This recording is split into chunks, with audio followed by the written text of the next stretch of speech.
का। इसलिए मैं बहुत साथियों से संपर्क में रहा, मिला, आपके बीच में भी आया और आप लोगों ने बहादुरी के साथ चुनाव लड़े। न केवल हुड्डा साहब का लड़ा, विधानसभा का लड़ा, अपितु पार्लियामेंट में भी एक समय था जब हरियाणा से केवल एक एमपी चुन करके आए थे, तो वो आपके रोहतक के एमपी थे भाई दीपेंद्र जी, वरना हम लोग की 9 सीट हार गए। शायद 2014 की बात है, शायद ये 14 में था। साथियों, ये जो कार्यक्रम चलाया है हमारे आदरणीय प्रभारी जी ने, आज हरियाणा का 13वां जिला है और शायद पहला ही जिला होगा जिसका थोड़ा स्वरूप बदल गया।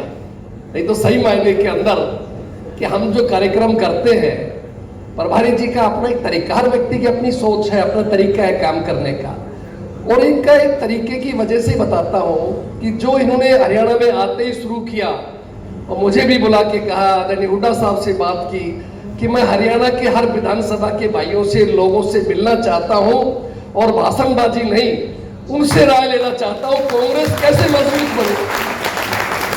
इसलिए यह कार्यक्रम हमने चला रखा है हर जिले के अंदर, हर विधानसभा के साथियों 2-2 घंटे लगभग टाइम देते हैं हम लोग, अभी लगभग 1.5 घंटा हुआ होगा।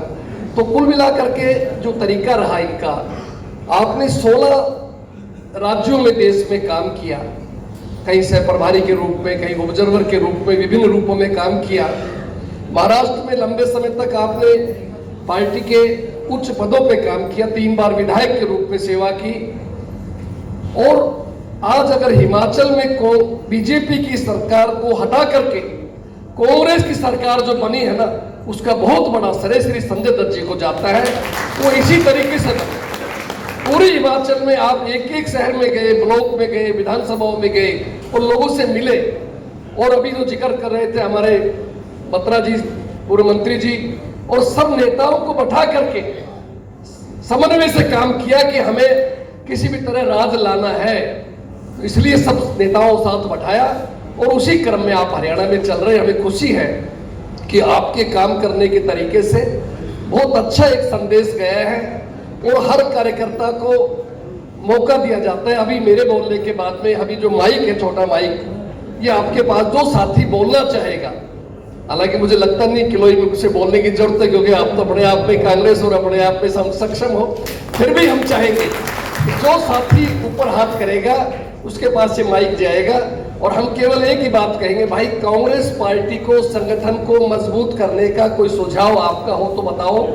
और एक एसआईआर, जो एसआईआर चल रहा है जिसके तरीके से भारतीय जनता पार्टी आपके वोट काटना चाहती है, किसी भी तरह जिस तरह बंगाल में, बिहार में बदमाशी की, उसी पैटर्न के ऊपर हरियाणा में करना चाहते हैं, तो उसके लिए भी हम मजबूत हो। हमने अभी पूरा 1 दिन का वर्कशॉप भी रखा सोनीपत के अंदर भी, और इसीलिए कार्यक्रम होगा कि हम आप सबसे राय मांगेंगे संगठन में और एसआईआर के मामले में साथियों राय मांगेंगे।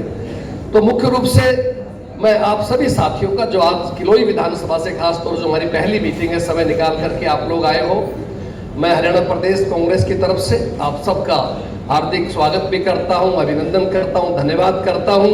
और यहाँ आने पर जो मान सम्मान प्यार दिया, ये भी 13 जिलों में अकेला ही था, अलग तरीके का था आपका जो सम्मान दिया, प्यार दिया है, पगड़ी भी दी है, मान सम्मान बहुत किया, सब बड़ी इज्जत दिखाई, दिल से प्यार दिया आप लोगों ने, उसके लिए मैं आप सबका आभारी प्रकट करता हूं, धन्यवाद करता हूं। और अब मैं यही निवेदन करूंगा कि मेरे बोलने के बाद में अब हम प्रभारी जी को हम सबसे आखिरी बुलाएंगे। आप चाहेंगे कि जो जो साथी अपने विचार रखना चाहे, बारी बारी एक साइड से हो, चाहे वो बहन हो, भाई हो, हाथ उठाए, उनके पास से माइक आ जाएगा और आप अपने विचार रख सकते हो, कम शब्दों में करें। एक निवेदन ये भी है, सम्मानित मंच कहें, समय की बचत हो जाए। एक और निवेदन है, अगर कोई पत्रकार साथी यहाँ मौजूद हो, वो कृपया फोटो खींच ले, उसके बाद में वो एक ऊपर चल के कमरे में बैठे, उनको चाय वाय पिए, फिर उनसे बाद में हम मिल लेंगे, क्योंकि परिवार की मीटिंग है। हो सकता है कोई साथी कुछ किसी प्रकार की राय दे, बात करे। और एक निवेदन और है आपसे कि कोई ऐसी बात नहीं कहनी जो एक दूसरे के कोई व्यक्तिगत खिलाफ, मुझे उम्मीद नहीं इस मीटिंग को ऐसी बात होगी, लेकिन फिर भी नहीं कहनी। कई जगह आवेश हो जाता है, हम कुछ बोल गए, वो खड़ा होकर जवाब देता है, फिर मीटिंग का माहौल भी खराब हो सकता है। तो इस बात का भी विशेष ध्यान रखते, पॉजिटिव राय दे, थोड़ी राय दे, कम समय में दे, रिपीट ना करें। एक भाई ने राय दे दिया, दूसरा उससे अलग दे दे तो अच्छा लगेगा। बहुत बहुत आपका धन्यवाद, शुक्रिया। जय हिंद, जय कांग्रेस।